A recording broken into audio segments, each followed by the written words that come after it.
संस्थापकाय च धर्मस्य सर्वधर्मस्वरूपिणे अवतारवरिष्ठाय रामकृष्णाय ते नमः।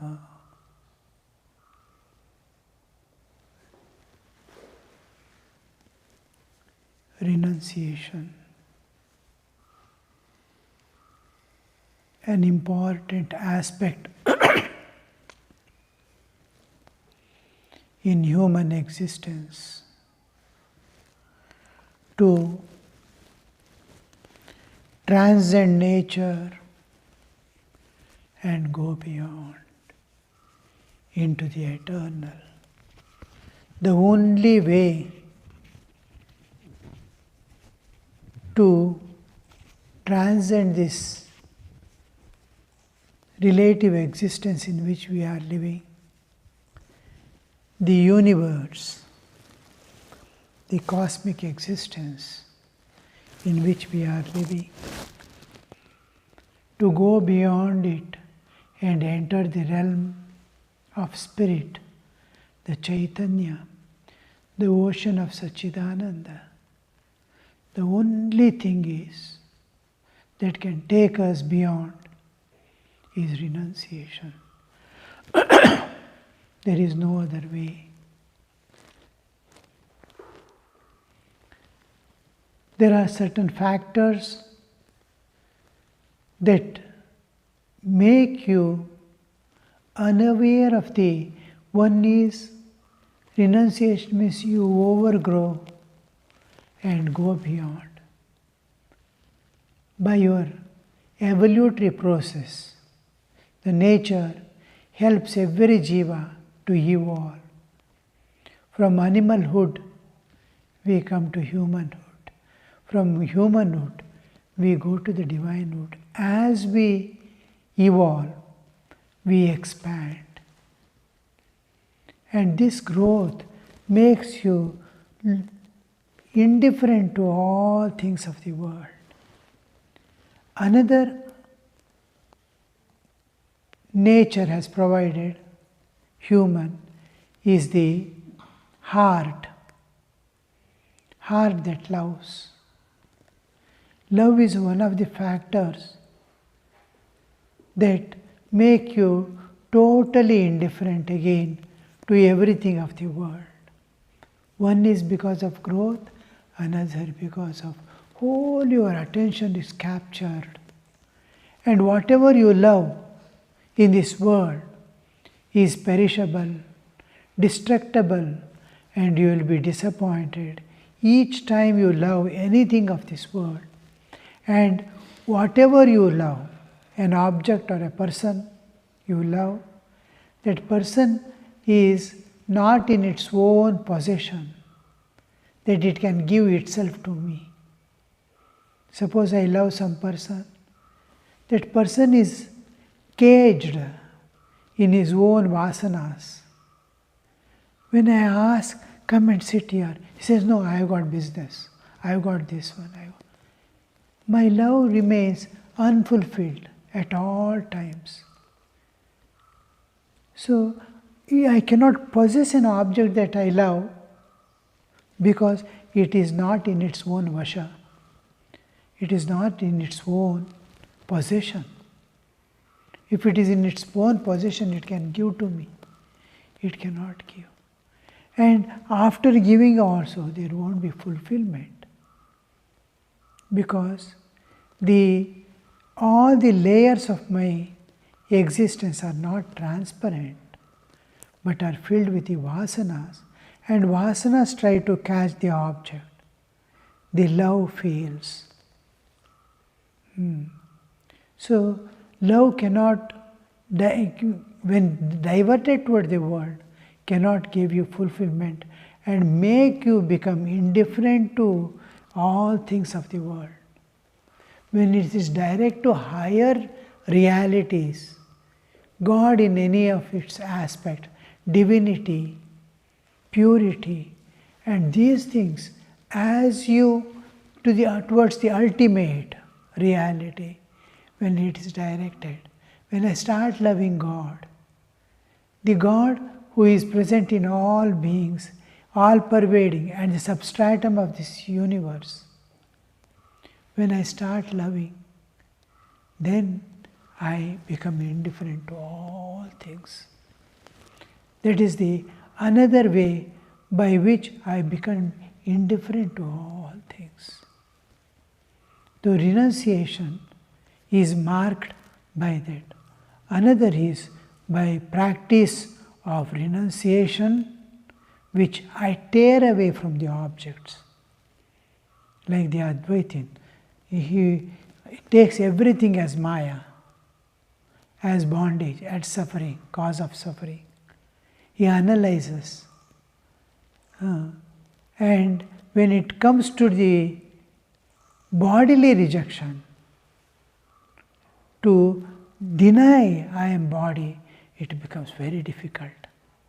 In Bhagavad Gita, 12th chapter, Krishna says, Arjuna's question, who is supreme among the knowers of truth, bhakta or jnani, who is going on that path of bhakti or jnana. There Krishna becomes klesho dikadarastesham avyakta sakta chetasam. Avyakta. When klesha adhikatara, it is extremely difficult, it becomes when a bodily, I possess a body and I want to renounce the body awareness and all things connected with it, then it becomes most painful. Everywhere I have to tear away. It becomes difficult because heart is set on the objects, and to tear away becomes very difficult.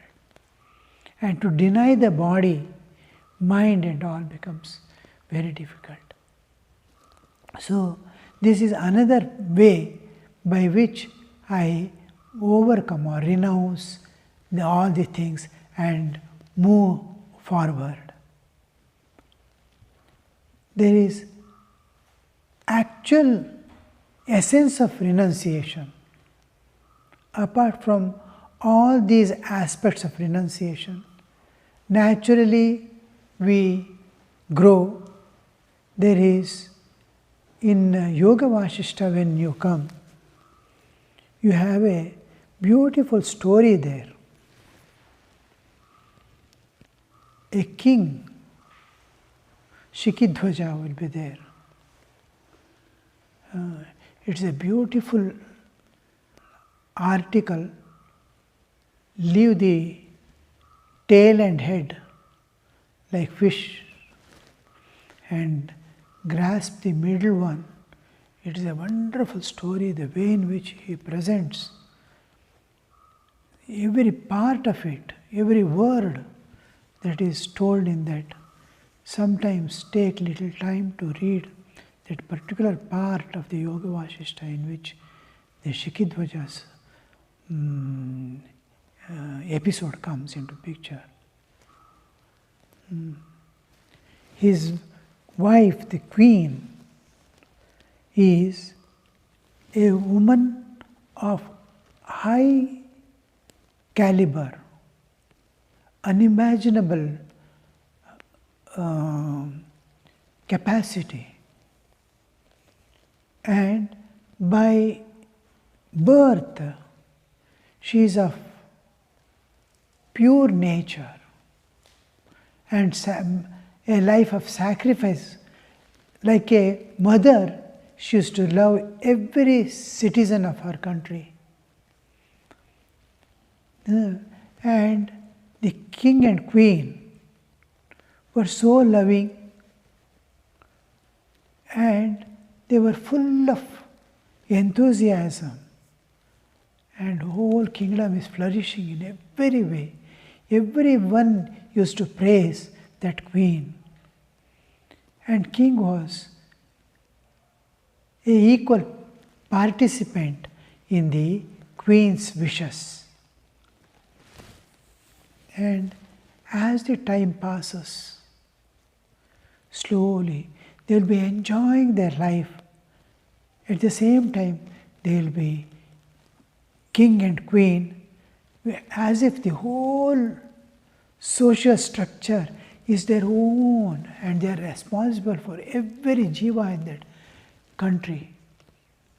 I have to look after even a dog in the street. I have to look after a plant in the forest. Like that kind of mentality in which they are ready to sacrifice. They are all for the welfare of others. But time goes. The old age comes. As they are aging, entering into the middle age, the youth is passing away. The middle age is coming. She thinks, oh, what is this? The days have passed away. Without our knowledge, like a water flowing from a leaking pot, it is going away. Now what is the way? We have not attained anything in our life that gives us all this what we were enjoying was dependent on external objects and conditions of the body. Now youth is failing, body is becoming weak, and all the external objects are moving away from us. What is the way now? Where is the real peace? Where is the happiness? She starts reading scriptures, going to holy men, consulting them, asking them the way. So many sages, so many people, so many saints, all will be giving their experiences and knowledge. There is a way that eternal peace and eternal bliss can be had, and eternal freedom, total freedom from nature forever you can have. But it requires so much of sadhana. She starts taking up the sadhana, and day and night, just like she was sacrificing for the welfare of the society, for her kingdom, the whole kingdom she kept it happy. Now she turned the whole efforts to herself. The child has grown up to become the prince becoming the king. The king and queen decide, now it is time for us to retire from all things and dedicate entirely for realizing the truth. And then the throne they give to the son, and then they retire from all things and start doing sadhana. She was an expert thing because by nature she was inclined towards, because of her, the husband could all these years manage such a big kingdom and then do all his duties lovingly with sacrifice. Now, the same efforts she puts, the husband starts looking at her and starts laughing, what is this you are doing? She says, we have to give up everything mentally. He laughs at it. What are you going to do giving up everything mentally? And what is the use? And she will be practicing seriously. Slowly she matures in the spiritual life. Fast she proceeds in spiritual life and attains her goal. She gets the enlightenment. Then she wants her husband also to get the enlightenment. In various ways she says about the Nirguna Nirakara and all these things. But he just makes fun of her and says, no, this is all your things will not work. I will go to the forest and I will start doing tapas. And then by that time, when he is preparing to go to the forest and do spiritual practices there, she will be learning a thing. Enlightenment is over. Suddenly a thought comes, can I change my form? Can I fly in the air? There are siddhis also. She separates from all things and concentrates on these things for some time. Then gets that art, that science of flying in air, changing the forms, everything. And she's capable of. Now, by that time, the husband gets prepared to go to the forest and live in a cave, doing all severe sadhanas. Then he goes. She knows the astral movements. She can fly without his knowledge. She disappears from here and appears there.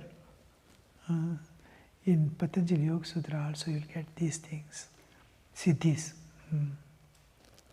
So she can change her form, and she goes and watches what is he doing there in the cave. What all he needs, little things he has arranged.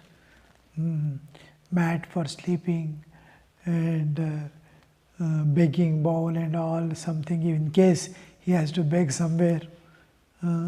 Then some cooking pot, whatever he needs, water pot, all these things he has arranged in the cave. One cave he has selected near a pond, and water is there, and makes some protection in the front of cave also. And he's living there, getting up in the morning, sitting for meditation, trying so many things. Aham Brahmasmi Soham and all that he's doing. But enlightenment doesn't come. Years pass. She'll be watching. If she had heard what I told, he laughed at me and went away. This is not the way at all for enlightenment. He thinks he can attain by giving up kingdom and all these things, and living in the forest. This is not renunciation at all. She explained the renunciation, how renunciation is the essence of renunciation is to keep mind on the reality. Where you are, what you are is indifferent. Other things are secondary. These are the primary things. But he doesn't accept her words. After all, wife, you see. Why should he listen to a wife who is king? Anyway, he does. Years pass. Then she thinks it is time now. Before the death, he has to see what reality is. All these years we have lived together. We had fine life. I am enlightened. He must get enlightenment. Then she goes there in the guise of a sage. He will be coming out from the sage will be walking. The sage looks full of tejas, Brahmavarchas. The moment he says, his heart surrenders there and goes and falls at his feet. Is his wife only. She knows him, he doesn't know her, and begs, what is the way? I could not get enlightenment. I have renounced everything. I renounced my kingdom, I renounced my queen, I renounced my children, I renounced all the wealth, everything, and come here. Years have passed and I have not got the enlightenment. He says, it is simple. Your renunciation is not complete. Your renunciation. He says, what do you mean? How dare you say that my renunciation is not complete? What do you think of me? I was the king. You know my name?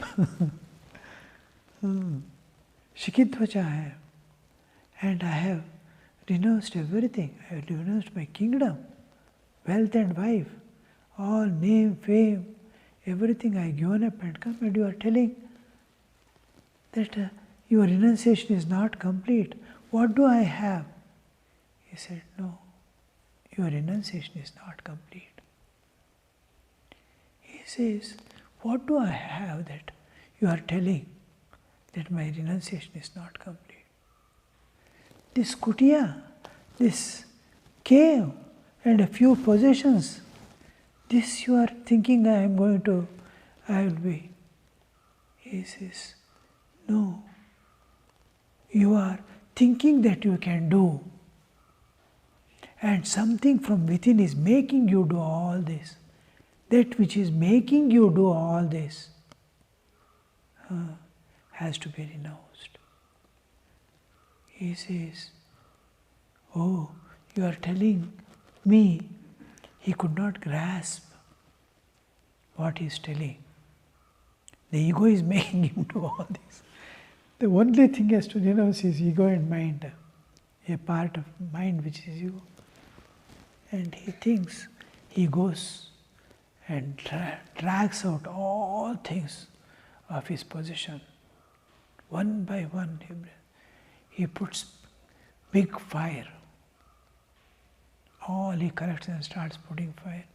One by one, all things is burning. Then his intimate possessions, Parshadas, he takes out. He will be having a japmala.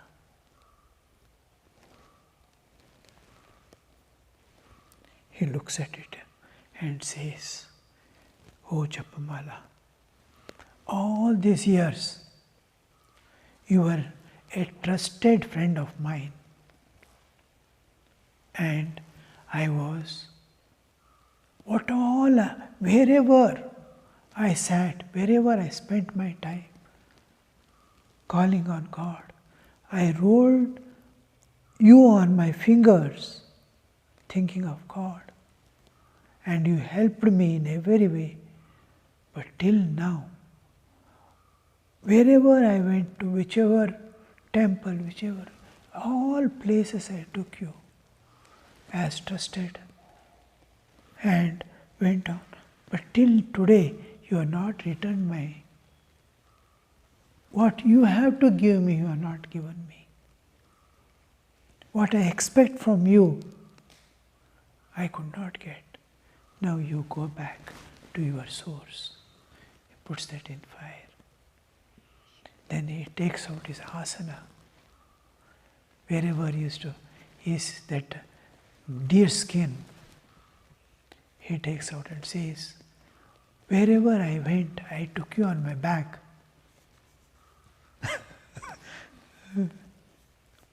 And you have helped me in various ways, in forest, in thorns, in here, there, in streets, in watery places, wherever I had to sit for meditation, on hard rocks. You were there protecting me, but I could not get what I wanted by using you. Now I renounce you. He puts it in the fire. One by one, his begging bowl, he says, varieties of food you have seen, and I have seen in you. And so many years now you have been with me, and in this I used to take my food every day, whether I prepared it or bought from outside. And what I wanted, by doing all this, I am possessing you, I could not get.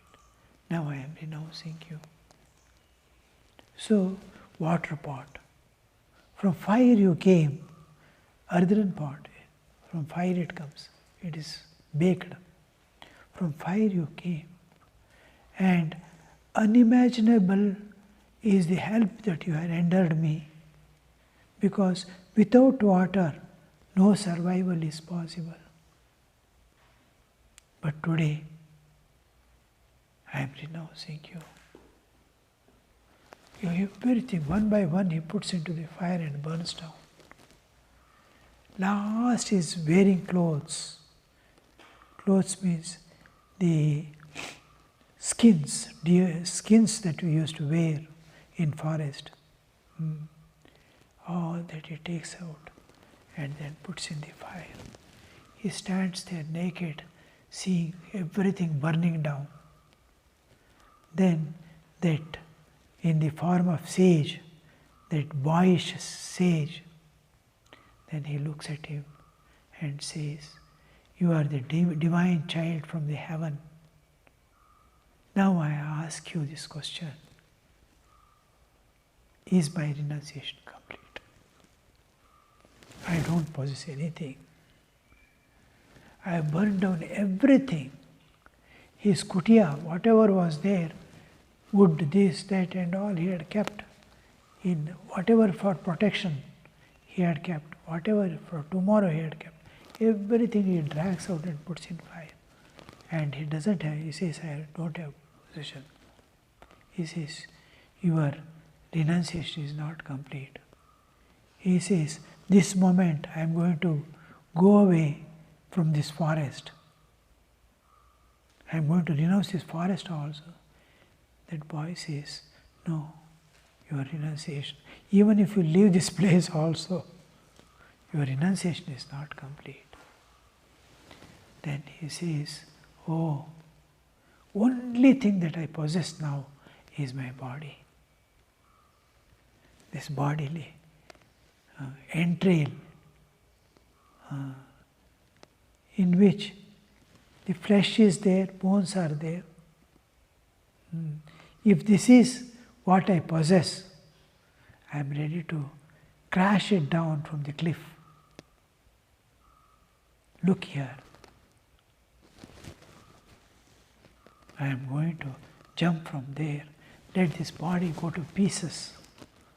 He starts going. Then that sage, that is wife, queen in the form of sage, holds his hand and says, by giving up your body, it is innocent thing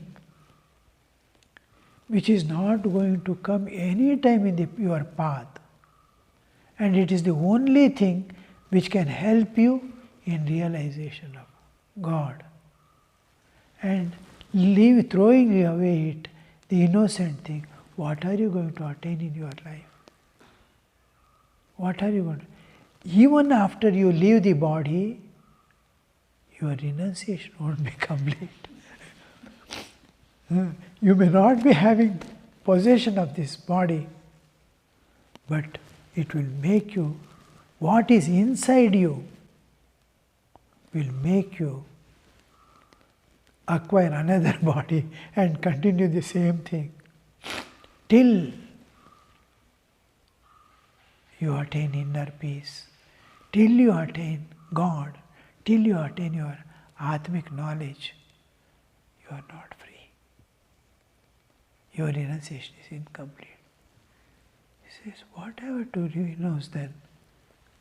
He says, what all you have done all these years, whether as king, as a boy, after coming to birth, or taking birth, what has given you birth is your mind. Your mind is taking you from one life to another. It is giving you, what has given you this body is your mind. What all you did, I will renounce kingdom, this, that, dance, what all you did, jumping about here, there, everything was your mind. Your mind was doing all this. The mind is the culprit. You need not have left the kingdom, nor renounced queen, nor the prajas, nor the wealth. All will remain there. The mind was the only thing which was making all this mischief. And until you renounce this mind, which enshrines that ego. I am the doer, I will do this, I will do that, I will do that. Till then you cannot.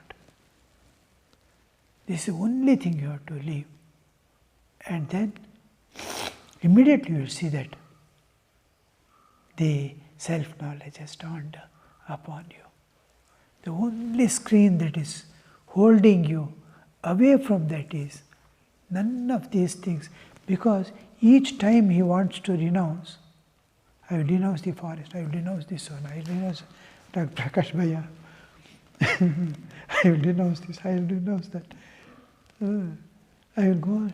The promises of renunciation, renouncing, he used to say, what are you going to do? It doesn't belong to you, what are you going to renounce? As if I am going to resign from the, what is it? VRS. What is it, VRS? What is it, expansion? Voluntary retirement. I will give voluntary retirement, VRS. You are not employed, how can you give? That, like that. It doesn't belong to, how do you renounce? Kingdom never belonged to you. You were thinking, your mind was thinking it is belonged to you. Body does not belong to you. Nothing belongs to you here. The forest doesn't belong to you. What all you burnt, saying, I am going to renounce, put in the fire unnecessary things which doesn't belong to you. It belongs to nature, it belongs to... What will you renounce? Only thing that you possess now, really possess is your own ego, your own mind. And that, if you renounce, that is the only thing which is obstructing the self-knowledge. Nothing else is obstructing your... The best part is, he says, what you thought, you by renouncing which you have renounced everything. Nothing of this belongs to you. This nothing belongs to you here. The question of renouncing doesn't come because it doesn't belong to you. The world, the whole world, including your body, you are going to destroy your body also. It doesn't belong to you. It belongs to nature. She gives and she takes it back also. Nature. And you think it belongs to you. No. Only thing which was taking you from life to life, which was binding you all through, lives after lives, which was making, which made you king, which made you to work, which made you to bind, which made you now the same mind. If you renounce that, you have renounced everything. Nothing is going to bind. The whole thing is in the mind. If you accept these things as bondage, these are bondage. If you think these are not bondage, they are not bondage. When you come to reality, you will see the whole was a play of mind and nothing was there. And this is making you now also keeping you away from the realization. This mind, you are thinking you are going to destroy this body. Now it is thinking my renunciation is complete or not. By renouncing all this. This mind is there. Disown this mind, you will get the enlightenment. Then this one who is advising is an enlightened soul. The queen, in the guise of sage, is enlightened soul. Her love, her blessing, her prayers is making him slowly awake from within. He understands. Now he understands what is renunciation. Then slowly inner light starts glowing. What Krishna says, Dadami buddhi yogam tam yena mam upayanti te.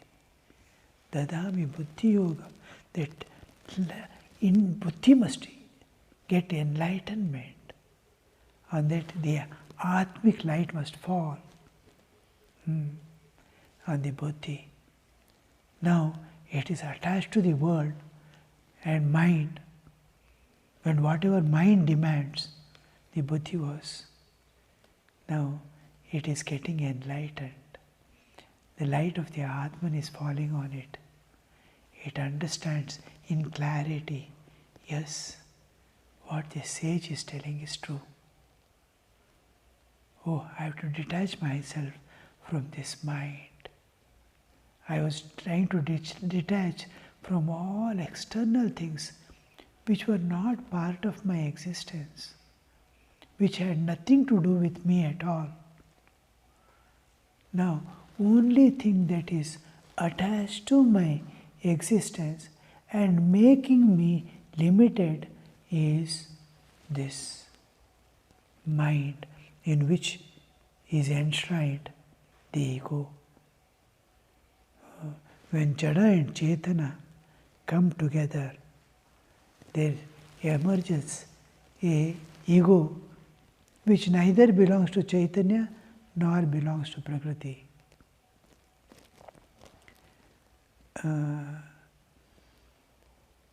Ramana Maharshi tells about this ego. If you start searching, it won't be there. And it is the one thing what is doing everything. He gives an example, beautiful example. One person was there, good personality, looking smart and very lovable. But he is a beggar. He used to go from house and house to ask some alms. And most of the people say, Mundogappa. Because he is young and fine, so he is not given any alms. So he will be moving about. One day he sees one marriage hall, and fine smell is coming from there. Pulao, gama gama, sweets are done, and all. He thinks, wow, so nice. If I can get one meal here, or one day, if I can spend, another 4 or 5 days I don't need any food. Then how to enter? He is a beggar. He goes to a washerman and says, for one day can you give some cloth, somebody's nice cloth that I can wear one day. By night I will bring it back to you. He sees him, looks nice person, but a beggar. He says, if you don't give, he says, I'll promise you. You see me almost every day here and there. Why can't you give me one dress for one day? He says, all right, take and go. I cannot give others. If you don't give, then they will hang me.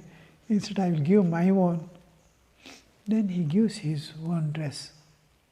He puts on nicely, and he looks like a very good person. He goes inside, and he has got that personality, command, and he says, oh, come here and do this, the chairs you put here, this, that, and all. He is managing everything. The boys, people will think he is from girls' side. Girls, people will think he is from boys' side. He is managing everything, and he is taking people inside the kitchen, dining hall, and he is making them feed. In between, people will be coming, they have to be given first coffee and other things. And he is helping everyone. He is also now and then going and eating laddus, and he is moving about, doing everything. Then, so nicely he is managing, the people start asking, who is this, who is this, who is this? Because they also have got grown-up girls at home, you see. If nice person is available, we can dispose of our daughters. So they will be inquiring, who is this? Why not? Then these boys people will be thinking from girls and girls. They also say, we don't know. And when he comes to know, they are inquiring about him. And within few minutes he will be missing there. He simply walked away. And then they ask, where is he? If you search, he is not there. He is managing everything. He is taking the ego is like that. It neither belongs to boy side nor girl side. From somewhere he appears and somewhere it disappears. Ego is like that. From where it came, you don't know. Because it doesn't belong to Prakriti, nor it belongs to Buddhi Manas are there.